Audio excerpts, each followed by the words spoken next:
inaccept yung lalaki mong anak na nagpakabakla? Yun ba mabuting tatay? O mabuting tatay, yung nagagalit? Bakit ka bakla? Eh lalaki ka na ginawa ng Diyos. Sino ang mabuting tatay? Si Glock 9, tuwan-tuwa, ginawan pa ng kanta yung anak niya. Yun ba kinalulugod ng Diyos? Palakpakan mo yung lalaki mong anak na ginawa niya na nagpakabakla? Woo! Si Kay Brosas, tuwan-tuwa. Si Ian Veneracion, tuwan-tuwa. Tapos, sino yung tumatayo?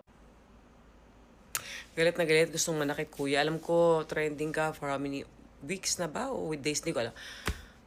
Ayoko sa salita, kaso binanggit mo yung pangalan ko kuya eh. Binanggit mo kami. Parang kinundinan mo kami dahil inaano namin yung tanggap namin mga anak namin. Dahil members sa LGBTQ. Totoo, ba't ka naman, anong pakialam mo? Ikaw ba na may ambag ka ba na kahit ng preschool? Oo. Nabigay ka ba ng baon? Charot lang. Diba? Kasi meron pang palakpak. Woo! Iba yung galit mo, kuya. Woo! Palakpakan na. Hindi na, in fairness, nagkamot ang anak ko at sinuportahan ko. Hindi naman lahat palakpakan ako. Marami din naman na makilang-ilan na. Syempre, of course, mga katulad mo, hardcore na Christian. Although marami mong kilala din ng mga Christian na may respeto naman. Kuya, ikaw kasi galit mo iba eh. Palakpakan natin. Wag ka mag-alab. Feeling ko, one of these days, makakatain ka rin ng palakpak. O, sa mukha. Charot. Charot lang. As lagi minimension yung Bible, eh, ayokong pag-usapan ng Bible kasi lagi yung binabagit yung Sodom and Gomorrah. Yung totoo, kuya, andun ka ba? Baka meron ka, baka na Facebook Live mo. Charot. Again, nagjo-joke lang ako Pero totoo lang, nairita ako, sa totoo lang. Yun lang talaga. Danda ako sa joke kasi yung galit ka sa buong member ng LGBTQ. Parang, hindi lang sa LGBTQ plus I'm sorry, medyo yung galit ka sa mga panamit, yung mga songs and everything. Ang dami na. So, ilan na lang kayo pumunta sa langit? 7? Naniniwala ako sa Lord accommodating. Oo, hindi yan magkatanong pagdating sa pag namatay ako, tanongin yan, ang titignan niya laman ng puso ko. Makikita niya, hindi perfecto to, pero at least ganito, tama. Ganun na feeling ko, hindi yung ilang beses sumayaw ng spaghetti pa ba, gumiling ka, di ba? Ilang beses ka nakita ko yung mo sa shorts. Di ba? I mean, come on, niniwala ko na meron tayong Panginoon na accommodating.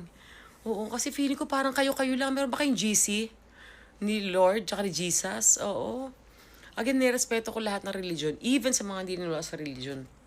Nakalagay nga sa Bible, kung Bible pag-uusapan, love thy neighbor. Walang nakalagay doon na love thy neighbor, puwera sa mga bading at mga tomboy. Diba? Ang hirap eh. Ang hirap, kasi kung literal natin nga yung Biblia, yung pag-usapan kasi hahaba.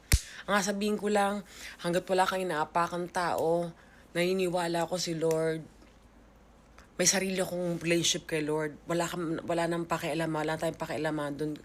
Personal relationship natin yun. Mapabakla ka man, tomboy, arusep, halamang dagat. It's between me and him. Wala dapat humusga. Oo. Kuya, dahan-dahan din. Pwede ka na magsabi ng opinion mo. Pero para i-drag mo yung name namin na parang akala mo asama sa magulang. Medyo ka doon, kuya. Sinasabi ko sa'yo. Oo.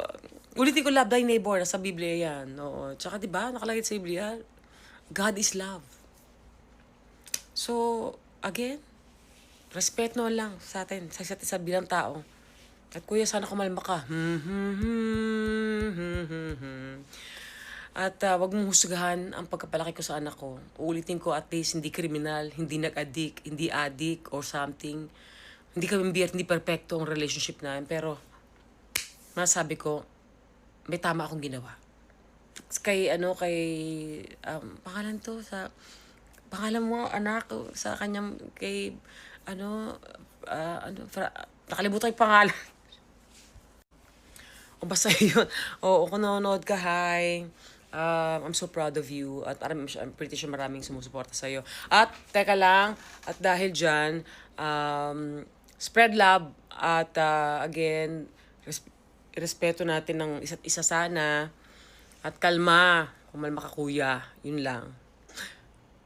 Alam ko may mga nega pa rin dito para walang pakialam. Himwa.